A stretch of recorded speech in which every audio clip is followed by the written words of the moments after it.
Hi guys, எல்லாருமே எப்படி இருக்கீங்க? இன்னைக்கு நம்ம இந்த வீடியோல பார்க்க போற மூவி என்னன்னா 2017 ஜப்பான்ல ரிலீஸ் ஆன ஃபயர் ஒர்க்ஸ் அப்படின்ற ஒரு ஃபேண்டசி அனிமே மூவி தான் இன்னைக்கு நம்ம பார்க்க போறோம். அதனால இந்த மூவியை பத்தி ஆரம்பத்துல சில விஷயங்கள் நான் உங்கள்கிட்ட சொல்லிடுறேன். இந்த மூவி 2017 ரிலீஸ் ஆனப்ப இந்த மூவியை பார்த்த ஆடியன்ஸ் எல்லாரும் இருக்கிறதுல இதுதான் ஒஸ்டான அனிமே மூவின்னு சொல்லிட்டு இருந்தாங்க. ஏன்னா ஒரு மூவிக்கு ரொம்பவே முக்கியமானது ஸ்டோரி என்கேஜ்மெண்ட், அப்படி இல்லைன்னா மூவியோட எண்டிங். இந்த ரெண்டு விஷயமும் இன்னைக்கு நம்ம பார்க்க போற அந்த ஃபயர் ஒர்க்ஸ்ன்ற மூவில சுத்தமா கிடையவே கிடையாது. அப்படி இருக்கும்போது இந்த மூவியை எதுக்காக இன்னைக்கு நம்ம சேனல்ல எக்ஸ்பிளைன் பண்றேன்னா, இந்த மூவியை நான் புரிஞ்சுக்கிட்டதுனால தான். சோ நான் புரிஞ்சுக்கிட்ட இந்த மூவியை உங்களுக்கு தெளிவா புரிய வைக்கிறதுக்கு ட்ரை பண்ணியிருக்கேன். அதனால வீடியோவை இன்னைக்கு கடைசி வரைக்கும் ஸ்கிப் பண்ணாம பாருங்க. அப்புறம் இந்த வீடியோ பார்த்துக்கிட்டு இருக்க யாராச்சும் இப்பதான் நம்ம சேனலுக்கு புதுசா வந்திருக்கீங்கன்னா உடனே சப்ஸ்கிரைப் பண்ணிடாதீங்க. இந்த வீடியோ பார்த்து முடிச்சதுக்கு அப்புறம் நம்ம சேனல்ல இருக்கக்கூடிய எல்லா வீடியோவும் ஒரு தடவை போய் செக் பண்ணி பாருங்க. அப்போ உங்களுக்கு பிடிச்சிருக்குன்ற பட்சத்துல சப்ஸ்கிரைப் பண்ணி பெல் ஐகான் ஆன்ல வச்சுக்கீங்க. அதோட சேர்த்து இந்த வீடியோட டிஸ்கிரிப்ஷன்ல நம்ம சோஷியல் மீடியாவோட லிங்க்கும் இருக்குது. அதை யூஸ் பண்ணி ஃபாலோ பண்ணாதவங்களும் ஃபாலோ பண்ணிக்கோங்க. ஏன்னா இப்ப நீங்க பாத்துக்கிட்டு இருக்கிறது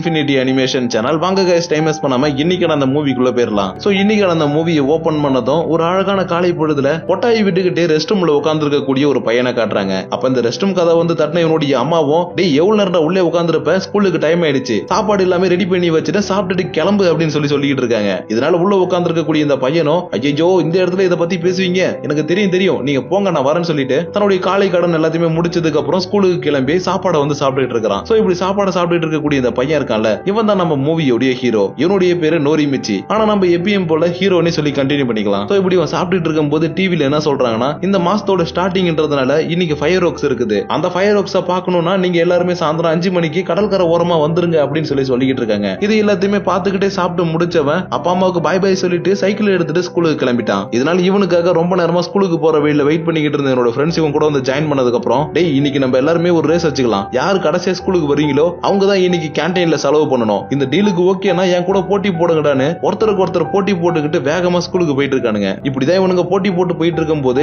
இந்த இடத்துல நம்ம ஹீரோவுடைய கிளாஸ்ல படிக்கக்கூடிய ஒரு பொண்ணை பார்த்ததும், இது அவதானே அப்படின்ற மாதிரி நம்ம ஹீரோ பார்த்துக்கிட்டே கொஞ்சம் ஸ்லோ பண்ணதும், இவனுடைய ஃப்ரெண்டு எங்கடா பிறகு பார்த்துட்டு ஓட்டுற, வேகமா போடா அப்படின்னு சொல்லிட்டு பின்னாடி சைக்கிளை தள்ளி விடுறான். இதனால அந்த பொண்ணை வேடிக்கை பார்த்துக்கிட்டே சைக்கிளை ஸ்லோ பண்ணணும், நான் தாண்டா உங்களை விட வேகமா போறேன்னு இவனுக்கு கூட போட்டி போட்டுக்கிட்டே இந்த இடத்த விட்டு போயிடுறான். இப்படி இவன் போனதுக்கு அப்புறமேட்டு தான் இந்த இடத்துல இருக்கக்கூடிய பொண்ணை நம்மளுக்கு காட்டுறாங்க. இந்த பொண்ணு வேற யாரும் கிடையாது, நம்ம ஹீரோ ரொம்ப நாளாவே ஒன் சைடா லவ் பண்ணிக்கிட்டு இருக்கக்கூடிய நசுனான்ற அவனுடைய கிளாஸ்ல இருக்கக்கூடிய ஒரு பொண்ணு. அது மட்டும் இல்லாம இவ தான் நம்ம மூவியோட ஹீரோயின். சோ இப்படி இந்த இடத்துல நிக்கக்கூடிய நம்ம ஹீரோயின் என்ன பண்ணிக்கிட்டு இருக்கானா, வானத்தை பார்த்த மாதிரி ஏதோ ஒரு விஷயத்த மனசுக்குள்ள வச்சுக்கிட்டு ரொம்பவே குழம்பி போய் வச்சுட்டு இருக்கா. அப்ப இவளுக்கு கீழே ஒரு வித்தியாசமான பொருள் கிடக்கிறது தெரியுது. இது பாக்குறதுக்கு கண்ணாடி மாதிரி இருக்கக்கூடிய ஒரு உருண்டை மாதிரி இருந்தாலும் கொஞ்சம் வித்தியாசமா இருக்கேன்னு சொல்லிட்டு இதை எடுத்துக்கிட்டு இன்னைக்கு ஸ்கூலுக்கு வந்துடுறா. அப்ப இவ வந்துகிட்டு இருக்கக்கூடிய விஷயத்த எல்லாத்தையும் ஸ்கூலுக்கு ஆல்ரெடி சீக்கிரமா வந்த நம்ம ஹீரோவும் பச்சை கண்ணு வாங்காம பாத்துக்கிட்டே இருக்கிறான். சரி இங்கதான் பாத்துக்கிட்டு இருக்கான்னு சொல்லி பார்த்தா கிளாஸுக்கு போனதுக்கு அப்புறம் கூட யாருக்கும் தெரியாம சைட் அடிக்கிறன்ற பேர்ல டெஸ்க்ல படுத்துக்கிட்டே அந்த பொண்ணை பார்த்துட்டு இருந்திருப்பான். அப்ப இவனோட ஃப்ரெண்ட் இந்த இடத்துல வந்து, டேய் என்னடா எங்கேயே பாத்துக்கிட்டு இருக்க அப்படின்னு சொல்லி தட்டி எழுப்பினதும், யாரு சொன்னா நான் வேடிக்கை பார்த்துட்டு இருக்கேன்னு, நான் சும்மா தான் உட்கார்ந்து இருக்கிறேன், பார்த்தா தெரியல அப்படி இப்படின்னு சொல்லி சமாளிச்சுட்டு இருக்கான். ஆனா இவனுடைய ஃப்ரெண்டுக்கு இவன் இந்த பொண்ணை லவ் பண்றான்ற விஷயம் ஆல்ரெடி தெரிஞ்சிருக்கும். அதனால இவனை வெறுப்பேத்துறதுக்காக என்ன சொல்றானா, நீங்க ஃபயர் ஒர்க்ஸ் இருக்குல்ல,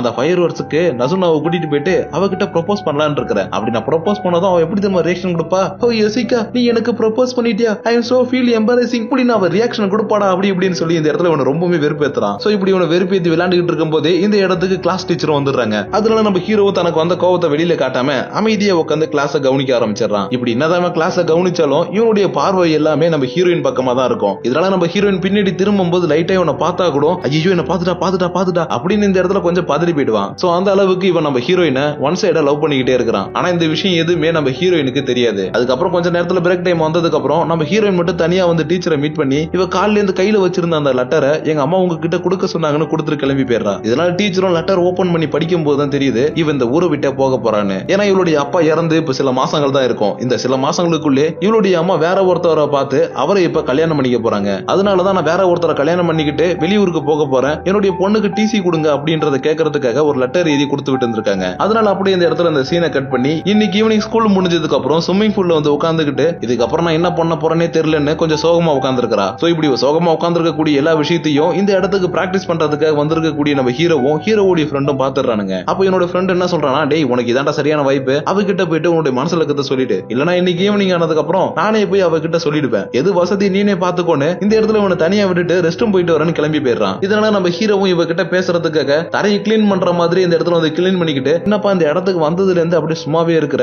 ஏதாவது பிராக்டிஸ் பண்ணலாம்ல அப்படின்னு சொல்லி இவன் கேட்கும் போது, யார் சொன்னா நான் சும்மா இருக்கேன்னு, நான் படுத்துக்கிட்டே மெடிடேஷன் பண்ணிக்கிட்டு இருக்கேன் அப்படின்னு சொல்லி நம்ம ஹீரோயின் சொல்லியிருப்பா. அப்ப இந்த இடத்துல பறந்துட்டு இருக்கக்கூடிய ஒரு தட்டாம்பூச்சி அவருடைய கண்ணத்துல வந்து உட்கார்ந்ததும் இது பாக்குறதுக்கு ரொம்பவே கியூட்டா இருக்குது. இருந்தாலும் இப்ப அவன் மெடிடேஷன் பண்றா, அது டிஸ்டர்ப் ஆக கூடாதுன்னு ஹே உன்னுடைய மூஞ்சில ஒரு தட்டாம்பூச்சி வந்து உட்காருது அப்படின்னு சொல்லி இவன் சொன்னதும் இப்ப நான் அதை விரட்டுற நிலைமையில இல்லப்பா, நீனே வேணும்னா அதை எட்ட எடுத்து விடு அப்படின்னு சொல்லி நம்ம ஹீரோயின் சொல்லியிருப்பா. இதனால நம்ம ஹீரோவும் என்னடா இப்படி இவ சொல்லிட்டா, சரி அதை பிடிப்போம் அப்படின்னு கொஞ்சம் எம்பாரிசிங்க கிட்ட போகும்போது இவன் கிட்ட வரத பார்த்ததுமே அது பறந்து போயிடுச்சு. இப்படி இது பறந்து போறது எல்லாத்தையும் பாத்துக்கிட்டு இருக்கும் போதே இந்த இடத்துல கேட்டு சத்தம் கேட்டதும் இவ்வளவு நேரமா ஹீரோயினுக்கு பக்கத்துல நின்று இருந்தவன் இந்த இடத்துல காணாம போயிடுறான். அது வேணா ரெஸ்ட் ரூமுக்கு போன அவனுடைய ஃப்ரெண்டு வந்ததுனால அவன் மட்டும் இந்த பொண்ணு கிட்ட பேசுறத பார்த்தா நம்மள கலாய்ச்சியே கொண்டுடுவான். அதனால இந்த இடத்துல இருக்க கூடாதுன்றதுக்காக தன்னுடைய ஃப்ரெண்டு வந்ததும் டேய் இடத்துல நான் கிளீன் பண்ணிட்டேன் வா நம்ம பிராக்டிஸ் பண்ணலாம்னு பிராக்டிஸ் பண்றதுக்காக கூட்டிட்டு போயிடுறான். சோ இப்படி இவனுக்கு ரெண்டு பேருமே பிராக்டிஸ் பண்றது எல்லாத்தையுமே பார்த்துட்டு இருந்த நம்ம ஹீரோயினே உங்க கிட்ட வந்து ஹே நானும் உங்க கூட சேர்ந்து பிராக்டிஸ் பண்றேன், ஆனா இந்த தடவை பெட் கட்டி பிராக்டிஸ் பண்ணலாம். அந்த பெட் என்னன்னா நான் ஃபர்ஸ்ட் ஜெயிச்சு வந்துட்டேன்னா நான் சொல்ற விஷயத்த உங்கள யாராவது ஒருத்தவங்க கேட்கணும், அப்படி இல்ல நான் தோத்துட்டேன்னா நீங்க சொல்றத நான் கேட்கறேன் அப்படின்னு சொல்லி சொல்லியிருப்பா. இது எல்லாத்தையும் கேட்டுட்டு இருந்த நம்ம ஹீரோடைய ஃப்ரெண்டும் சரி ஓகே இந்த டீல் ரொம்பவே நல்லா இருக்கே, இதே மாதிரியே செய்யலான்னு இவங்க மூணு பேரும் போட்டி போட்டு நீச்சல் அடிக்கும் போது நம்ம ஹீரோ எப்பயும் போல ஹீரோயினை பார்த்ததும் இந்த இடத்துல அப்படி தடுமாறி காலை வச்சு திருப்புற இடத்துல காலை கொண்டு போய் மேல இடிச்சுக்கிறான். சோ இப்படி இவன் இடிச்சுக்கிட்டதுனால இந்த இடத்துல நம்ம ஹீரோயின் எடுத்துட்டு வந்து வச்சிருந்த அந்த கிளாஸ் மாதிரி இருக்கக்கூடிய பந்து இருக்குல்ல அது இந்த இடத்துல தண்ணிக்குள்ள விழுந்திருக்கும். இதை பார்த்த நம்ம ஹீரோ இன்னும் இது பாக்குறதுக்கு ரொம்பவே சூப்பரா இருக்கே அப்படின்னு சொல்லி பாத்துக்கிட்டு இருக்கும் போது இன்னொரு பக்கம் நம்ம ஹீரோயின் சொன்ன மாதிரி ஃபர்ஸ்ட் வந்து ஜெயிச்சிடறா. அப்ப இந்த இடத்துக்கு வந்து நம்ம ஹீரோவுடைய ஃப்ரெண்ட பார்த்ததும் நான் சொன்ன மாதிரி நான் ஜெயிச்சிட்டேன், அதனால இன்னைக்கு நான் சொல்ற இடத்துக்கு ஃபயர் ஒர்க்ஸ் பாக்குறதுக்காக என்ன நீ கூட்டிட்டு போகணும் அப்படின்னு சொல்லி சொல்லிடுறா. ஆனா இந்த விஷயம் எதுவுமே தெரியாம இவனுக்கு கிடைச்ச அந்த கண்ணாடி பந்து எடுத்துக்கிட்டு நம்ம ஹீரோ இந்த இடத்துக்கு வந்ததும் ஹே நீ கையில் வச்சிருக்கல அது என்னுடைய பொருள், அதை என்கிட்ட கொஞ்சம் கொடுக்க முடியுமான்னு சொல்லி கேட்டு வாங்கிக்கிட்டு இந்த இடத்துல நம்ம ஹீரோயின் கிளம்பி போயிடுறா. இப்படி போனதுக்கு அப்புறம் இந்த இடத்துல நம்ம ஹீரோவுடைய ஃப்ரெண்ட் எங்கடா போனா அப்படின்னு சொல்லி பார்த்தா பைப்ல நம்ம ஹீரோயின் சொன்னதை கேட்டதும் இந்த இடத்துல மயக்கம் போட்டு தண்ணிக்குள்ள போய் விழுந்துட்டான். அதுவும் ஏன்னா இவனுக்குமே நம்ம ஹீரோயினை ரொம்பவே பிடிச்சிருக்குது. இருந்தாலும் தன்னுடைய ஃப்ரெண்ட் லவ் பண்றான்ற ஒரே காரணத்துக்காக தன்னுடைய மனசுல இருக்கக்கூடிய விஷயங்கள் எல்லாத்தையும் மூடி மறைச்சு வச்சிருந்திருப்பான். அதனால இந்த விஷயத்தை பத்தி நம்ம ஹீரோ கிட்ட சொன்னா ரொம்பவே வருத்தப்படுவான்றதுனால இந்த இடத்துல அவ சொன்னதை பத்தி இவன்கிட்ட எதுவுமே சொல்லாம இவனை கூட்டிக்கிட்டு வீட்டுக்கு போறதுக்கு முன்னாடி கிளாஸ்ல இருக்கக்கூடிய என்னோட ஃப்ரெண்ட்ஸை பாக்குறதுக்காக போயிருக்கான். அப்ப இந்த இடத்துல இருக்கக்கூடிய என்னோட ஃப்ரெண்ட்ஸ் எல்லாரும் ஏய் இன்னைக்கு ஃபயர் ஒர்க்ஸ் பார்க்க போறோம்ல அந்த ஃபயர் ஒர்க்ஸ் எப்பயுமே பிளாட்டா தான்டா இருக்கும், இல்ல ரவுண்ட் ஷேப்ல இருக்கும், ஏய் பிளாட்டா தான்டா இருக்கும், இல்லடா ரவுண்ட் ஷேப்ல தான்டா இருக்கும் அப்படின்னு மாறி மாறி பிளாட்டா இருக்கும் ரவுண்டா இருக்கும்னு சண்டை போட்டுக்கிட்டே இருக்கானுங்க. சோ இப்படி இவங்க சண்டை போறத பாத்துக்கிட்டு இருந்த இன்னொரு ஃப்ரெண்ட் என்ன சொல்றானா நம்மளுக்குள்ள எதுக்குல சண்டை போட்டுக்கணும், இன்னைக்கு அது ரவுண்டா இருக்கா பிளாட்டா இருக்கான்னு தெரிஞ்சுக்கணும் அவ்வளவுதானே. நம்ம ஊர்ல புதுசா லைட் ஹவுஸ் திறந்திருக்காங்க, அந்த லைட் ஹவுஸ்ல ஏறி நின்னு பார்த்தோம்னா ஃபயர் ஒர்க்ஸ் எல்லாமே ரொம்பவே கிட்டக்க தெரியும். சோ இன்னைக்கு நம்ம வீட்டுக்கு போனதுக்கு அப்புறம் கரெக்டா 5 மணிக்கு எல்லாருமே வந்துருங்க, அங்க போயிட்டு அது ரவுண்டா இருக்கா பிளாட்டா இருக்கான்னு நம்ம கண்டுபிடிக்கலான்னு தன்னோட ஃப்ரெண்ட்ஸ் கிட்ட சொல்லிட்டு இருந்திருப்பான். ஆனா நம்ம ஹீரோ மட்டும் இங்க இருக்கக்கூடிய ஒரு ஜன்னலை பார்த்துக்கிட்டு இதே மாதிரி ஒரு ஃபயர் ஒர்க்ஸ் டேல எப்படியாச்சும் ஒரு நாள் என்னோட மனசுல இருக்கிறத அவகிட்ட நான் சொல்லி ஆகணும், ஆனா அவ என்ன ஏத்துப்பாளா இல்ல ஏத்துக்க மாட்டாளான்னு கொஞ்சம் குழப்பத்தோட நின்றுட்டு இருக்கான். அதுக்கப்புறம் இவன் இந்த இடத்துல இருந்து கிளம்பி வீட்டுக்கு வரும்போது இவனுக்கு முன்னாடி இவனுடைய ஃப்ரெண்ட் வீட்டுக்கு போய் ட்ரெஸ் எல்லாத்தையும் மாத்திட்டு இந்த இடத்துல வந்து கேம் விளையாண்டுட்டு இருக்கான். இதை பார்த்து நம்ம ஹீரோவும் இப்போ வீட்டுக்கு போன அதுக்குள்ள எதுக்கு எங்க வந்திருக்குன்னு சொல்லி கேட்கும்போது இவன் கிட்ட இன்னைக்கு நம்ம ஹீரோயின் சொன்ன விஷயத்த சொன்னா கண்டிப்பா திட்டுவான்றதுனால அதுவோட இன்னைக்கு நம்ம ஃபயர் ஒர்க்ஸ் பார்க்க போலான்னு சொல்லி பிளான் போட்டிருந்தோம்ல அதுக்குள்ள எங்க அம்மா வந்து எனக்கு ஒரு வேலை கொடுத்துட்டாங்க, அந்த வேலையை மட்டும் நான் செய்ய போனா ஃபயர் ஒர்க்ஸுக்கு வரவே முடியாது, அதனாலதான் அந்த இடத்துல இருந்து கிளம்பி இங்க வந்துட்டா அப்படின்னு சொல்லி சொல்லிட்டு இருந்திருப்பான். அதுக்கப்புறம் அப்படியே கொஞ்ச நேரம் கழிச்சு உனக்கு ரெண்டு பேரும் தன்னோட ஃப்ரெண்ட்ஸுங்க சொன்ன மாதிரி அந்த ஃபயர் ஒர்க்ஸ் பாக்குறதுக்கு கிளம்பும் போது நம்ம ஹீரோவுடைய காலில் அடிபட்டு இருக்கிறத பார்த்ததும் நான் சொல்றதை கேளு, நான் பார்ட் டைமா ஒர்க் பண்ணக்கூடிய ஹாஸ்பிட்டல்ல போயிட்டு ஃபர்ஸ்ட் ஒரு டிடி இன்ஜெக்ஷன் போட்டுக்கோ, அதுக்கப்புறம் நீ கிளம்பி ஃபயர் ஒர்க்ஸ் பாக்கிறதுக்கு வரலாம். சோ இப்போ நான் போயிட்டு நம்ம ஃப்ரெண்ட்ஸை பார்த்து ஃபயர் ஒர்க்ஸ் பாக்குற இடத்துக்கு கூட்டிட்டு வரேன், இன்னும் போயிட்டு இன்ஜெக்ஷன் போட்டுட்டு வந்துடுறான்னு சொல்லிட்டு இவன் தன்னோட ஃப்ரெண்ட்ஸை பாக்குறதுக்காக கிளம்பி போயிடுறான். இதே நேரத்துல இன்னொரு பக்கம் ஹீரோயினோ ஹீரோவுடைய ஃப்ரெண்ட் வீட்ல இல்ல அப்படின்றது தெரிஞ்சுக்கிட்டு அவன் பார்ட் டைமா ஒர்க் பண்ணக்கூடிய ஹாஸ்பிட்டலுக்கு வந்ததுக்கு அப்புறம் இசைக்கு அந்த இடத்துல இருக்கானா அப்படின்னு சொல்லி கேட்டிருப்பா. அப்ப இந்த இடத்துல இருக்கக்கூடியவங்களும் அவன் வர வேண்டிய டைம் தாமா, நீ வேணா கொஞ்ச நேரம் வெயிட் பண்ணு, அவன் வந்தானா பார்க்கலாம் அப்படின்னு சொல்லி சொல்லிடுறாங்க. இதனால இவளுக்கு என்னடா நம்ம காலில் சொல்லியும் வரலையே அப்படின்ற மாதிரி கொஞ்சம் சோகத்தோட போய் உட்கார்ந்துருக்கும் போது தான் இந்த இடத்துக்கு நம்ம ஹீரோ ஊசி போறதுக்காக வந்திருப்பான். இதனால இங்க இருக்கக்கூடிய நம்ம ஹீரோயினை பார்த்ததும் இவ என்ன இங்க பண்றா, சரி இவ கிட்ட கொஞ்ச நேரம் பேசலான்னு என்னாச்சு உனக்கு உடம்பு சரியில்லையா அப்படின்னு சொல்லி விசாரிக்கும் போது இல்ல எனக்கு உடம்புலாம் நல்லா தான் இருக்கு, உன்னோட ஃப்ரெண்ட் இசிக்கோ இன்னைக்கு ஹாஸ்பிட்டலுக்கு வருவானா அப்படின்னு சொல்லி இவ கேட்கறா. இதனால நம்ம ஹீரோ இல்ல இன்னைக்கு அவன் வரமாட்டான் வெளியில் போயிருக்கான் அப்படின்னு சொன்னதும் சரி ஓகே நான் இந்த இடத்துல கிளம்புறேன்னு சொல்லிட்டு ரொம்பவே சோகத்தோட இந்த இடத்துல கிளம்பி போறா. சோ இப்படி சோகமா போறத பார்த்ததும் என்னாச்சு இவளுக்கு எதுக்காக இசிக்கோ தேடி வந்தா, அது மட்டும் இல்லாம சோகமா போறாளேன்னு பின்னாடியே போயிட்டு இருந்திருப்பான். அப்ப பின்னாடியே வந்துட்டு இருக்கக்கூடியவனை பார்த்ததுக்கு அப்புறம் இன்னைக்கு நீ தான் வின் பண்ணுவேன்னு நினைச்சேன், ஆனா நீ வின் பண்ணவே இல்ல, அது மட்டும் இல்லாம உன்னோட ஃப்ரெண்டு கிட்ட என்ன கூட்டிக்கிட்டு ஒரு இடத்துக்கு ஃபயர் ஒர்க்ஸ் பாக்குறதுக்காக போக சொல்லி கேட்டிருந்தேன், ஆனா அவன் வராதனால இப்ப என்னால சரியான டைமுக்கு போய் ரீச் ஆக முடியாது, அதுவும் எங்க தெரியுமா ரயில்வே ஸ்டேஷனுக்கு. எனக்கு இந்த ஊர்ல இருக்கிறதுக்கே இப்ப பிடிக்கல, என்னுடைய வாழ்க்கையில் நடக்கக்கூடிய சில விஷயங்களால நான் அந்த இடத்தை விட்டு போகணும்னு நினைச்சேன், பரவாயில்ல இப்ப அவன் வரலனாலும் கொஞ்ச நேரம் கழிச்சு நான் அந்த இடத்தை விட்டு போக தான் போறேன், ஆனா எதுக்காக போறேன் எங்க போறேன்னு நான் உன்கிட்ட சொல்லவே மாட்டேன், அதனால இதுக்கப்புறம் நம்ம சந்திக்கணும்னு விதி இருந்ததுன்னா அப்ப நான் உன்கிட்ட இதெல்லாம் சொல்றேன் அப்படின்னு சொல்லிட்டு இவ இந்த இடத்துல இருந்து கிளம்பி போயிருப்பா. ஆனா இவ சொல்லிட்டு போறது எல்லாத்தையுமே கேட்டுட்டு இருந்த நம்ம ஹீரோவும் அப்பனா இதுக்கப்புறம் நான் இவளை என்னுடைய வாழ்க்கையில பார்க்கவே முடியாது அப்படின்ற மாதிரி நின்றுட்டு இருந்திருப்பான். இப்படி இவன் நின்றுட்டு இருக்கவும் முன்னாடி போன ஹீரோயின் அடிச்சு புடிச்சு இந்த பக்கம் ஓடி வரா. ஏன்னா இவ வீட்டை விட்டு ஓடி போக போறா அப்படின்ற விஷயம் தெரிஞ்சுக்கிட்டு இவளுடைய அம்மா இவளை கூட்டிட்டு போறதுக்காக வந்திருக்காங்க. இதனால இவளுடைய அம்மா இந்த இடத்துல இருந்து இவளை இழுத்துட்டு போகும்போது நம்ம ஹீரோவை பார்த்து என்ன எப்படியாவது இவங்க கிட்ட இருந்து காப்பாத்து அப்படின்னு சொல்லி கத்திட்டே போயிருந்திருப்பா. இதனால நம்ம ஹீரோவும் இவளை காப்பாத்துறதுக்காக ஓடி வரும்போது இந்த இடத்துல இவனுடைய ஃப்ரெண்டு மத்த ஃப்ரெண்ட்ஸ் எல்லாரையும் கூட்டிக்கிட்டு ஃபயர் ஒர்க்ஸ் பாக்குறதுக்காக இந்த பக்கமா வந்திருப்பான். அது மட்டும் இல்லாம நம்ம ஹீரோனை இட்டுட்டு போன அவளுடைய அம்மாவும் அவளை கார்ல இட்டுட்டு கிளம்பி போயிட்டாங்க. இந்த விஷயத்த எல்லாத்தையும் பார்த்த நம்ம ஹீரோவும்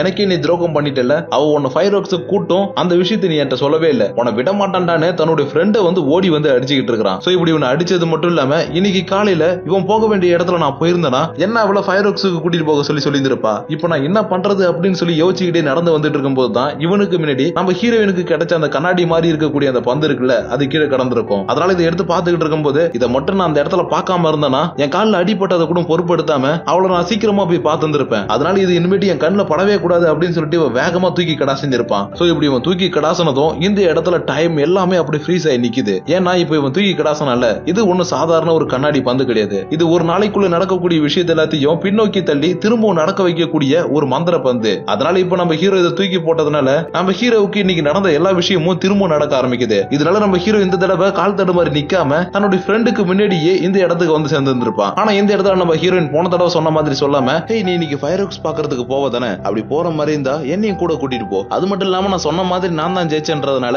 நீ இன்னைக்கு என்ன கூட்டிட்டு போயே ஆகணும். அதனால இன்னைக்கு ஈவினிங் 5 மணிக்கு நான் உன் வீட்டுக்கு வந்துடுறேன். அங்க இருந்து நம்ம 2 பேரும் நான் சொல்ற இடத்துக்கு ஃபயர் ஒர்க்ஸ் பார்க்க போறோம் அப்படின்னு சொல்லிட்டு இந்த இடத்துல கிளம்பி போறா. ஆனா நம்ம ஹீரோவுக்கு டைம் ரிவர்ஸ் ஆயிருக்கு அப்படின்ற எந்த ஒரு விஷயமும் இந்த இடத்துல ஞாபகம் இல்ல. அதனால இவன் இன்னைக்கு வீட்டுக்கு போனதுக்கு அப்புறம் இப்ப இந்த இடத்துல இருக்கக்கூடிய என்னோட ஃப்ரெண்ட் என்ன சொல்றானா, டேய் இன்னைக்கு நம்ம பசங்க எல்லாருமே சேர்ந்து ஃபயர் ஒர்க்ஸ் பார்க்க போறோம்ல, அதனால இன்னைக்கு நான் ஹாஸ்பிட்டலுக்கு லீவ் போட்டுட்டு வந்துட்டேன். அதனால சீக்கிரம் கிளம்புடா நம்ம போலாம் அப்படின்னு சொல்லிட்டு இவன் கிட்ட இருக்கக்கூடிய ஒரு விசிறியை தூக்கி போட்டதும் இந்த விசிறி ஜன்னல் மூலியமா கீழே விழுற மாதிரி போயிருக்கும். அதனால இது பிடிக்கிறதுக்காக நம்ம ஹீரோ எட்டி பிடிக்கும் போது இந்த இடத்துல நம்ம ஹீரோயின் சொன்ன மாதிரியே கரெக்டா 5 மணி ஆனதும் நம்ம ஹீரோட வீட்டுக்கு வந்துகிட்டு இருக்கா. இதனால நம்ம ஹீரோக்கு இப்ப என்ன தோணுதுன்னா இந்த விஷயம் மட்டும் தன்னோட ஃப்ரெண்டுக்கு தெரிஞ்சிச்சு ஃபயர் ஒர்க்ஸ் பாக்குறது எங்க கூட வரதுக்கு பதிலா பொண்ணு கூட போறியாடான்னு சொல்லி திட்டுவானுங்க. அதனால இந்த விஷயம் உனக்கு தெரியாம இருக்கிறதா நல்லதுன்னு வேக வேகமா கீழே வந்து காலிங் பெல் அடிக்கிறதுக்குள்ள நம்ம ஹீரோயினை தடுத்து நிறுத்தி காலிங் பெல் அடிச்சிடாத, மேல என்னுடைய ஃப்ரெண்ட் யூசி இருக்கிறான், அவன் கிட்ட இன்னைக்கு நான் உன்னை கூட்டிட்டு வெளியில போக போறேன்னு சொல்லவே இல்ல, அதனால நீ இப்ப வந்திருக்கக்கூடிய விஷயம் அவனுக்கு தெரிஞ்சிருச்சுன்னா என் கூட பேசவே மாட்டான். சோ ஒரு நிமிஷம் இரு, அவன் கிட்ட போயிட்டு பக்குவமா சொல்லிட்டு உன நான் கூட்டிட்டு போறேன் அப்படின்னு சொல்லிட்டு வீட்டுக்குள்ள போறதுக்காக போயிட்டு இருந்திருப்பான். ஆனா அதுக்குள்ள இவனோட ஃப்ரெண்ட் ஜன்னல் மூலமா டேய் நம்ம சீக்கிரமா கிளம்பலாம்டா டைம் ஆயிடுச்சு நீ அங்கேயே இரு நான் கீழே வரேன் அப்படின்ட்டு கீழே வந்துட்டு இருக்கான். இதனால இப்ப நம்ம ஹீரோக்கு வேற வழி தெரியாம சரிவா நம்ம இங்க இருந்து போலாம் அப்படின்னு இவனோட சைக்கிள் ஏத்திக்கிட்டு இவளை கூட்டிட்டு போயிட்டு இருந்திருப்பான். ஆனா இந்த விஷயத்த எல்லாத்தையுமே கீழே வந்து இவனோட ஃப்ரெண்ட் பார்த்துட்டு டேய் என் கூட இன்னைக்கு ஃபயர் ஒர்க்ஸ் பார்க்க வரேன்னு சொல்லிட்டு அந்த பொண்ணை கூட்டிட்டு போறியான்னு செமையாவே கோவப்படுறான். அதுக்கப்புறம் சைக்கிள்ல போனவங்க எங்க இருக்காங்கன்னு சொல்லி பார்த்தா இங்க இருக்கக்கூடிய ஒரு ரயில்வே ஸ்டேஷன்ல இருக்காங்க. அதுவும் என்ன ஆல்ரெடி நம்ம ஹீரோயின் சொல்லியிருப்பால நான் எங்க கூப்பிடுறனோ அந்த இடத்துக்கு தான் போகணும்னு, அதனாலதான் இப்ப ரயில்வே ஸ்டேஷனுக்கு வந்திருக்காங்க. சோ இப்படி இவங்க ரயில்வே ஸ்டேஷனுக்கு வந்ததுக்கு அப்புறம் இந்த இடத்துல நம்ம ஹீரோயின் ட்ரெஸ் சேஞ்ச் பண்றேன்னு சொல்லிட்டு ட்ரெஸ் சேஞ்ச் பண்றதுக்காக போயிருப்பா. அந்த நேரம் பார்த்து இவங்க இருக்கக்கூடிய இடத்துக்கு பக்கத்துல சூரியன் மறையறதுக்கு முன்னாடியே ஃபயர் ஒர்க்ஸ் ஸ்டார்ட் பண்ணிட்டாங்க. இதனால இவன் ஃபயர் ஒர்க்ஸ் பாக்குறதுக்காக வந்து பார்க்கும்போது இந்த இடத்துல இவனுக்கு ஃபயர் ஒர்க்ஸ் வெளிச்சம் தெரியறதுக்கு பதிலா ட்ரெஸ் சேஞ்ச் பண்ணிட்டு வந்த நம்ம ஹீரோயின் இவன் கண்ணுக்கு ஒரு தேவதை மாதிரி தெரிஞ்சுக்கிட்டு இருக்கா. அது மட்டும் இல்லாம நம்ம ஹீரோயினும் இப்பதான் இவகிட்ட இருக்கக்கூடிய அந்த கண்ணாடி பந்தை எடுத்து நம்ம ஹீரோயிட்ட காட்டி இதை பாத்தியா இது பாக்குறதுக்கு எவ்வளவு அழகா இருக்குல்ல, இது இன்னைக்கு காலையில தான் கடற்கரை கிட்ட கண்டுபிடிச்சேன், இதை கண்டுபிடிச்சதுக்கு அப்புறமேட்டு தான் இந்த இடத்தை விட்டு நான் போகணும்னே முடிவு எடுத்தேன். ஏன்னா என்னுடைய வாழ்க்கையில நான் எதிர்பார்க்காத சில விஷயங்கள்லாம் நடந்துகிட்டு இருக்குது, அதுல இருந்து இப்போதைக்கு என்னால ஓட மட்டும் தான் முடியும். அதனாலதான் இன்னைக்கு நான் இந்த இடத்தை விட்டு போகிறதுக்கு முன்னாடி உன் கூட இந்த இடத்துல இருக்கணும்னு நினைச்சேன். அதுக்கு ஏத்த மாதிரி இன்னைக்கு நான் ஜெயிச்சதுனால உன் கூட சேர்ந்து இந்த ஃபயர் ஒர்க்ஸையும் பார்த்துட்டேன். இப்ப இந்த இடத்தை விட்டு போகவும் போறேன். ஆனா ஏன் போறேன் எதுக்கு போறேன்னு என்ன நீ கேட்க கூடாது அப்படின்னு சொல்லிட்டு இவனுடைய கையை வந்து பிடிச்சதும் இவனுக்கு ஆல்ரெடி நடந்த எல்லா விஷயங்கள் எல்லாமே இப்ப ஞாபகம் வர ஆரம்பிக்குது. சோ இப்படி இந்த விஷயங்கள் எல்லாமே இவனுக்கு ஞாபகம் வந்துகிட்டு இருக்கக்கூடிய இதே நேரத்துல நம்ம ஹீரோயினை தேடிக்கிட்டு இவளுடைய அம்மாவும் இவளுடைய ஸ்டெஃப் ஃபாதரும் இந்த இடத்துக்கு வந்துடுறாங்க. இதனால போன தடவை மாதிரி இந்த தடவையும் என்ன காப்பாத்து காப்பாத்து அப்படின்னு சொல்லி இவ கத்தும் போது இவனுக்கு எல்லா விஷயங்களும் மொத்தமா இப்ப ஞாபகத்துக்கு வந்துருச்சு. அதனால இவளை காப்பாத்துறதுக்காக போய் இவளுடைய ஸ்டெஃப் ஃபாதருடைய கையை பிடிக்கும் போது அவர் ஓங்கி ஒரு குத்து குத்துனதும் நம்ம ஹீரோ எந்த இடத்துல சுருண்டு கீழே விழுந்துடுறான். அதுக்கப்புறம் இவன் கண்ணை முடிச்சு பார்க்கும்போது இவனுக்கு பக்கத்துல அந்த கண்ணாடி பந்து கடந்திருக்கும். அதனால அந்த கண்ணாடி பந்து கையோடு எடுத்துட்டு போகும்போது இன்னைக்கு நடந்த விஷயங்கள் அப்புறம் எனக்கு ஞாபகம் வந்த விஷயங்கள் இது எல்லாம் உண்மையா இல்ல பொய்யா எனக்கு எதுவுமே தெரியலையா அப்படின்னு இந்த கண்ணாடி பந்த பார்த்த மாதிரியே போயிட்டு இருந்திருப்பான். இதே நேரத்துல இவனுடைய ஃப்ரெண்ட்ஸ் எல்லாரும் ஃபயர் ஒர்க்ஸ பாக்குறதுக்காக ஒன்னா சேர்ந்து வந்துகிட்டு இருந்திருப்பாங்க. அதனால இவங்க என்ன பண்றாங்க நம்ம ஹீரோவை கையோட கூட்டிக்கிட்டு ஃபயர் ஒர்க்ஸ பாக்குறதுக்காக போயிட்டு இருக்காங்க. ஆனா இவனுடைய பெஸ்ட் ஃப்ரெண்ட் இருக்கிறான்ல அவன் பாதியிலேயே நிறுத்தி எங்கடா உன் கூட வந்த அந்த பொண்ணு எந்த பொண்ணு நசுனோ உன் கூட வந்தால எதுக்கு அவ இன்னைக்கு உன்னோட வீட்டுக்கு வந்தா, அதுவா இன்னைக்கு அவ ஜெயிச்சா சொல்றதை செய்யணும்னு சொன்னால அதனாலதான் அவளை கூட்டிட்டு வெளியில போனேன். அப்புறம் நீ அவகிட்ட உன்னுடைய காதல சொல்லிட்டியா, காதல இன்னும் சொல்லல, அப்பனா சரி வா போலாம் அப்படின்னு சொல்லிட்டு இவனை கூட்டிக்கிட்டு லைட் ஹவுஸ் மேல ஏறிக்கிட்டு இருக்கான். ஆனா இவன் மேல ஏறிக்கிட்டு இருக்கும் போது என்ன நினைச்சானோ தெரியல டக்குன்னு நம்ம ஹீரோ திரும்பி பார்த்து இதுக்கு அப்புறம் அந்த பொண்ணை நீ மறந்துரு, ஏன்னா அந்த சம்மர் முடிஞ்சதுக்கு அப்புறம் தெரியும் அவகிட்ட போயிட்டு நான் ப்ரொபோஸ் பண்ணலாம்னு இருக்கிறேன். ஏன்னா நான் ரொம்ப நாளாவே அந்த பொண்ணை லவ் பண்ணிட்டு தான் இருக்கிறேன். எங்க நான் உன்கிட்ட சொன்னா நீ வருத்தப்படுவியோன்னு தான் என்னோட மனசுக்குள்ளே எல்லாத்தையுமே வச்சிட்டு இருந்தேன். பட் இதுக்கப்புறம் என்னால மறைக்க முடியாது. அதனால நீ அவளை மறந்துன்னு சொல்லிட்டு மேலே ஏறி போயிருந்திருப்பான். இதனால நம்ம ஹீரோ என்ன சொல்றதுன்னு தெரியாம மேலே ஏறி வரும்போது இந்த இடத்துல வெடிக்கக்கூடிய எல்லா ஃபயர் ஒர்க்ஸும் ரவுண்ட் ஷேப்ல இருக்கிறதுக்கு பதிலா பிளாட்டா இருக்குது. சோ இப்படி இந்த பிளாட்டா இருக்கிறத பார்த்ததுக்கு அப்புறமேட்டு தான் இவங்க கிட்ட இருக்கக்கூடிய இந்த கண்ணாடி பந்து மூலியமா நம்மளால வேற ஒரு உலகத்துக்கு போக முடியும் அப்படின்ற விஷயம் எல்லாமே தெரிய வருது. ஏன்னா என்னோட ஃப்ரெண்ட் இன்னைக்கு ஃபயர் ஒர்க்ஸை பத்தி பேசிட்டு சண்டை போடும் போது என்னோட ஃப்ரெண்ட் என்ன சொல்லியிருப்பானா, நீங்க சொல்ற மாதிரி தட்டையா இருக்கக்கூடிய ஃபயர் ஒர்க்ஸ் வெடிக்கணும்னா வேற ஒரு உலகம் தாண்டா இருக்கணும், அந்த மாதிரி ஒரு உலகம் நிஜத்துல கிடையாது அப்படின்னு சொல்லியிருப்பான். பட் இந்த இடத்துல என்னுடைய ஃப்ரெண்டு பேசுறது அப்புறம் இந்த இடத்துல நடக்கிறது எல்லாத்தையுமே பார்க்கும்போது நம்ம இப்ப வேற ஒரு உலகத்துல தான் இருக்கிறோம் அப்படின்ற விஷயத்த எல்லாத்தையும் இப்ப இவன் புரிஞ்சுக்கிட்டு நான் இது வரைக்கும் பண்ண எல்லா தப்பையும் நானே சரி பண்றேன்னு இந்த கண்ணாடி பந்தை திரும்பவும் வேகமா தூக்கி போடுறான். இப்படி இவன் தூக்கி போட்டதுனால இந்த நாள் அப்படியே ரிப்பீட் ஆயிடுது. அதனால இந்த தடவை போன தடவை மாதிரி அடி வாங்காம அந்த அடியில இருந்து தப்பிச்சு நம்ம ஹீரோயினை கூட்டிக்கிட்டு இந்த ட்ரெயினுக்குள்ள ஏறிடுறான். இப்படி இந்த ட்ரெயின்ல ஏறினதுக்கு அப்புறமேட்டு தான் நம்ம ஹீரோவும் இப்போ ஒருத்தர் ஒன்னு கூட்டிட்டு போறதுக்காக வந்தார்ல, அவர் தான் உன்னுடைய அப்பாவா அப்படின்னு சொல்லி கேட்கும் போது அவர் ஒன்னும் என்னுடைய அப்பா கிடையாது, உண்மையை சொல்லணும்னா எங்க அம்மா கல்யாணத்துக்கு முன்னாடி வேற ஒருத்தரை காதலிச்சிட்டு இருந்தாங்க. அவர் மூலியமா கர்ப்பமானதுக்கு அப்புறம் அவரை விட்டுட்டு வேற ஒருத்தரை கல்யாணம் பண்ணிக்கிட்டாங்க. இருந்தாலும் அவர் என்னதான் என்னுடைய அப்பா இல்லைன்னா கூட நான் பிறந்ததுக்கு அப்புறம் அவர் என்ன ரொம்பவே நல்லாவே தான் பாத்துக்கிட்டாரு. ஆனா சில மாசங்களுக்கு முன்னாடி ஒரு ஆக்சிடென்ட்ல அவர் இறந்துட்டாரு. அப்படி அவர் இறந்த அடுத்த மாசமே எங்க அம்மா இன்னொருத்தரை கல்யாணம் பண்ணிக்கிட்டாங்க. இதனால என்னோட வீட்டுக்கு பக்கத்துல இருக்கிறவங்க என்ன சுத்தி இருக்கிறவங்கன்னு எல்லாருமே என்ன தப்பு தப்பா பேச ஆரம்பிச்சாங்க. இதை தாங்கிக்க முடியாம தான் இப்ப என்னோட வீட்டை விட்டு நான் வெளியில வந்துட்டேன். ஆனா இப்ப கூட என்ன விடாம இவங்க துரத்தி வந்துகிட்டே தான் இருக்காங்க. இருந்தாலும் பரவாயில்ல, இப்பதான் நீ என்ன காப்பாத்திட்டல, அதனால இப்ப நான் டோக்கியோ சிட்டிக்கு போனதுக்கு அப்புறம் ஒரு பெரிய பாடகரா மாற போறேன் அப்படின்னு இவளுடைய குரல்ல ரொம்பவே சூப்பரான ஒரு பாட்டை பாடியிருப்பா. அப்ப இவங்க இருக்கக்கூடிய இந்த ட்ரெயினிங் இருக்கக்கூடிய ஒரு டனலை தாண்டி பக்கத்துல இருக்கக்கூடிய ஒரு ஸ்டேஷன் நிக்க போகும்போது ஹே உன்னுடைய ஃப்ரெண்ட் யாசுமே அங்க நிக்கிறான் பாரு அப்படின்னு சொல்லி நம்ம ஹீரோன் சொல்லி இருப்பா. இதனால நம்ம ஹீரோவும் என்னது யாசுமேவா அப்படின்னு சொல்லி திரும்பி பார்க்கும்போது யாசுமேவும் இவங்க ரெண்டு பேரும் ட்ரெயின்ல தான் இருக்காங்கன்றத கரெக்டா பார்த்துட்டு ட்ரெயினுக்கு பின்னாடி ஓடி வந்துட்டு இருக்கான். இப்படி இவன் வரது மட்டும் இல்லாம இன்னொரு பக்கம் கார்ல வந்த இவளுடைய அம்மாவும் ஸ்டெப் ஃபாதரும் இந்த இடத்துக்கு வந்திருப்பாங்க. இதனால நம்ம ஹீரோவுக்கும் ஹீரோயினுக்கு இந்த இடத்துல என்ன பண்றதுன்னு தெரியாம முழிச்சிட்டு இருக்கும்போது அப்பதான் இவங்களுக்கு அந்த லைட் ஹவுஸ் தெரிஞ்சிருக்கும். அதனால இவங்க கிட்ட இருந்து தப்பிச்சு இந்த லைட் ஹவுஸ்க்கு ஓடி வந்துடுறாங்க. அது வேணா நம்ம ஹீரோ கிட்ட தான் கண்ணாடி வந்திருக்குல்ல, அது மூலியமா இன்னைக்கு இவன் பண்ண எல்லா தப்பையும் திரும்ப சரி செஞ்சு தப்பே நடக்காத மாதிரி பண்ணலான்றதுக்காக தான் இந்த இடத்துக்கு வந்திருக்கான். ஆனா இவன் இந்த இடத்துல இந்த பந்தை தூக்கி போறதுக்குள்ள இவனை ஃபாலோ பண்ணி ஓடி வந்த இவனோட ஃப்ரெண்டும் டேய் எனக்கே துரோகம் பண்றியான்னு வந்து இந்த இடத்துல இவனை தள்ளி விட்டுறான். இப்படி இவனை தள்ளி விடும் போது இவன் நம்ம ஹீரோயின் கையை பிடிச்சதுனால நம்ம ஹீரோயினுமே சேர்ந்து கீழே வந்துட்டு இருந்திருப்பா. ஆனா நல்ல வேலையை இவங்க ரெண்டு பேரும் கீழே போய் மோதுறதுக்குள்ள நம்ம ஹீரோ தன்னோட கையில இருக்கக்கூடிய பந்தை தூக்கி போட்டதும் இந்த நாள் அப்படி திரும்பவும் ரிப்பீட் ஆயிடுது. இப்படி ரிப்பீட் ஆனதுக்கு அப்புறம் போன தடவை குகையை தாண்டி வரும்போது தானே இவங்க கண்ணுல மாட்டிருப்பான். அதனால குகையை தாண்டி வெளியில வந்ததும் இந்த தடவை நம்ம ஹீரோயின் கூட சேர்ந்து இந்த இடத்துல ஒளிஞ்சிக்கிறான். இதனால போன தடவை மாதிரி இவனோட ஃப்ரெண்டோட கண்ணையும் சிக்கல, அப்புறம் நம்ம ஹீரோயினுடைய அம்மாவுடைய கண்ணையும் சிக்கல. ஆனா இவங்க போயிட்டு இருக்கக்கூடிய ட்ரெயின் மட்டும் வேற ஏதோ ஒரு பாதையில போயிட்டு இருக்குது. அதுவும் இது வரைக்கும் இவங்க பார்த்ததே இல்லாத கடலுக்கு நடுவுல இருக்கக்கூடிய ஒரு ரயில்வே பாதை. இப்படி இந்த பாதையில போயிட்டு இருக்கும் போது தான் நம்ம ஹீரோவும் இது வரைக்கும் நடந்த எல்லா விஷயத்தையும் நம்ம ஹீரோயின் சொல்ல ஆரம்பிக்கிறான். ஆனா நம்ம ஹீரோயினால இது எல்லாத்தையுமே நம்பவே முடியல. இதனால நம்ம ஹீரோவும் எனக்கு தெரியும் நீ எதுவுமே நம்ப மாட்டேன்னு, உன்னை காப்பாத்துறதுக்காக ஒவ்வொரு தடவையும் உயிரே போனாலும் முயற்சி பண்ணல, எல்லாமே என்னுடைய தப்பு தான் அப்படின்னு இந்த இடத்துல கொஞ்சம் வருத்தமா பேசும்போது யார்பா சொன்னா உன்னை நம்பலன்னு, நீ சொல்றது எல்லாத்தையும் நான் நம்புறேன், ஏன்னா இப்ப நம்ம இருக்கிறது நம்ம உலகமே கிடையாது, அதனால வா வெளியில போய் பார்க்கலான்னு இவங்க ஒரு ஸ்டேஷன் வந்ததுக்கு அப்புறம் இறங்கினதும் இவங்க எந்த இடத்துல ட்ரெயின் ஏறினாங்களோ அந்த இடத்துல வந்து இறங்கி இருக்காங்க. அது மட்டும் இல்லாம இப்ப இவங்க இருக்கக்கூடிய உலகம் முழுக்க வித்தியாசமான கண்ணாடி மாதிரி இருக்குது. சொல்ல போனா இவங்க கிட்ட ஒரு கண்ணாடி பந்து இருந்ததுல, அந்த பந்துல இருந்து டிசைன்ஸ் மாதிரியே இருக்குது. இப்படி இந்த இடம் முழுக்க பாக்குறது கொஞ்சம் வித்தியாசமா இருக்கிறதுனால நம்ம ஹீரோயினும் இந்த இடம் பாக்குறதுக்கு ரொம்பவே நல்லா இருக்கே அப்படி இப்படின்னு சொல்லிட்டு ஜாலியா சுத்தி பார்த்துட்டு இருக்கா. ஆனா நம்ம ஹீரோவுக்கு மட்டும் தான் நடந்த எல்லா விஷயமும் ஞாபகம் இருக்குது. இதனால இவன் என்ன சொல்றானா, இதுக்கப்புறமும் என்னால எந்த விஷயத்தையும் மறைக்க முடியல, அதனால இப்பவே நான் உன்கிட்ட சொல்லிடுறேன், நான் பல வருஷமா உன்னை நான் காதலிச்சுக்கிட்டு தான் இருக்கேன். என்ன நீ தப்பா எடுத்துக்கிட்டாலும் சரி சரியா எடுத்துக்கிட்டாலும் சரி நான் உன்னை காதலிக்கிறது மட்டும் என்னைக்கும் மாறாது. அதனால இது எந்த உலகமா இருந்தாலும் சரி இந்த உலகத்துல என் கூடவே நீ இருப்பியா அப்படின்னு சொல்லி இவன் கேட்டுக்கிட்டே இருக்கிறான். ஆனா நம்ம ஹீரோயின் இந்த இடத்துல எந்த ஒரு பதிலும் சொல்லாம நேரா வந்து நம்ம ஹீரோ கூட்டிட்டு போயிட்டு இந்த இடம் பாக்குறதுக்கு ரொம்பவே நல்லா இருக்குப்பா, அது மட்டும் இல்லாம இங்க நீச்சல் அடிக்கலாம் போல, நம்ம நீச்சல் அடிக்க போலான்னு தண்ணிக்குள்ள குதிச்சிடுறா. இப்படி இவன் நீச்சல் அடிக்க போறத பார்த்ததுமே நம்ம ஹீரோவுக்கு செம்மையாவே ஷாக்கா இருக்குது. ஏன்னா இவன் ப்ரோபோஸ் பண்ணி இருக்கிறான், அதுக்கு எந்த ஒரு பதிலும் சொல்லாம இப்படி இவன் நீச்சல் அடிக்க போயிருக்கால, அதனாலதான் இவன் நீச்சல் அடிக்கிறது எல்லாத்தையுமே ஷாக்கா பார்த்துட்டு இருக்கான். அப்ப இதே நேரத்துல இன்னொரு பக்கம் கடற்கரை ஓரமா ஃபயர் ஒர்க்ஸ் ஸ்டார்ட் பண்ண வேண்டியவன் நல்லா குடிச்சிட்டு நடந்து வந்துட்டு இருக்கான். இப்படி இவன் நடந்து வந்துட்டு இருக்கக்கூடிய இதே இடத்துல நம்ம ஹீரோ லைட் ஹவுஸ்ல இருந்து கீழே குதிக்கும் போது தூக்கி போட்டு அந்த கண்ணாடி பந்து கடந்திருக்கும். இதனால குடிச்சிட்டு வந்தவனும் இதை பார்த்ததும் ஃபயர் ஒர்க்ஸ் வெளிமருந்து எதுக்கு வெளியில கிடக்குன்னு ஃபயர் ஒர்க்ஸ்ல எடுத்து போட்டு ஃபயர் ஒர்க்ஸ் இந்த இடத்துல ஸ்டார்ட் பண்ணி வச்சிடறான். அப்ப அந்த ஃபயர் ஒர்க்ஸ் வெடிக்கிறது மூலமா மேல போன அந்த கண்ணாடி பந்தம் கொஞ்ச நேரத்துல இந்த இடத்துல வெடிச்சு செதறுது. இப்படி இந்த கண்ணாடி பந்து வெடிச்சு செதறது மட்டும் இல்லாம இவங்களை சுத்தி இருக்கக்கூடிய கண்ணாடி மாதிரி இருக்கக்கூடிய விஷயங்களும் வெடிச்சு செதறுது. இதே நேரத்துல இந்த விஷயத்தை எல்லாத்தையும் லைட் ஹவுஸ் மேல இருந்து பார்க்கக்கூடிய நம்ம ஹீரோவுடைய ஃப்ரெண்ட்ஸ் எல்லாருக்கும் ஏய் ஃபயர் ஒர்க்ஸ் ரவுண்டாவும் இல்ல பிளாட்டாவும் இல்ல, இது ஷேப்லெஸ்ல இருக்கக்கூடிய ஒரு அற்புதமான ஒரு விஷயம் தான் சொல்லி பார்த்துக்கிட்டு இருக்கானுங்க. அது மட்டும் இல்லாம இந்த இடத்துல வெடிச்சு செதற செதறினது எல்லாமே கண்ணாடி தான்றதுனால இந்த கண்ணாடி மூலியமா வேற வேற உலகத்துல இருக்கக்கூடிய இவங்களுடைய வாழ்க்கை எல்லாமே தெரிய ஆரம்பிக்குது. இதனால இந்த கண்ணாடி மூலியமா தன்னுடைய வாழ்க்கையில் நடக்க போற விஷயத்தை பார்த்த நம்ம ஹீரோ என்னுடைய வாழ்க்கை உன் கூட எப்படி இருந்தாலும் சந்தோஷமா தான் இருக்க போதுன்னு இவனுமே நம்ம ஹீரோயின் கூட சேர்ந்து இந்த இடத்துல நீச்சல் அடிக்க ஆரம்பிச்சிடறான். அப்ப நம்ம ஹீரோயினும் நீ என்கிட்ட கொஞ்ச நேரத்துக்கு முன்னாடி ஒரு கேள்வி கேட்டல, அந்த கேள்விக்கு பதில நான் வார்த்தையால சொல்ல விரும்பல, இப்படிதான் சொல்ல விரும்புறேன்னு இந்த இடத்துல இவனை பிடிச்சி கிஸ் பண்ணவும் உண்மையான ஃபயர் ஒர்க் இந்த இடத்துல ஸ்டார்ட் ஆகுது. இதனால இந்த ஃபயர் ஒர்க்கை பார்த்து இவங்க எல்லாருமே இந்த பக்கம் ஹாப்பியா இருக்கும் போது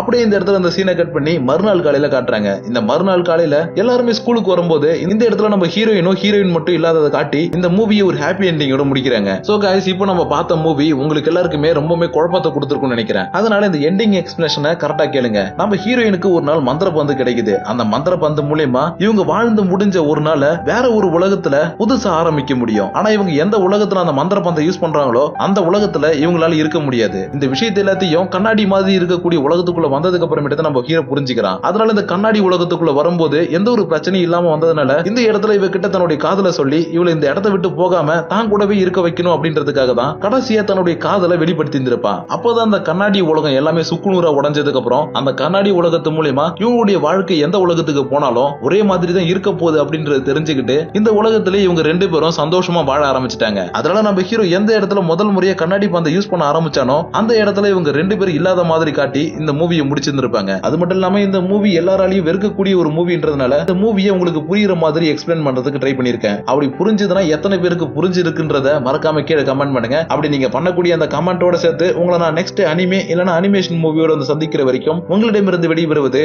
உங்கள் நான்.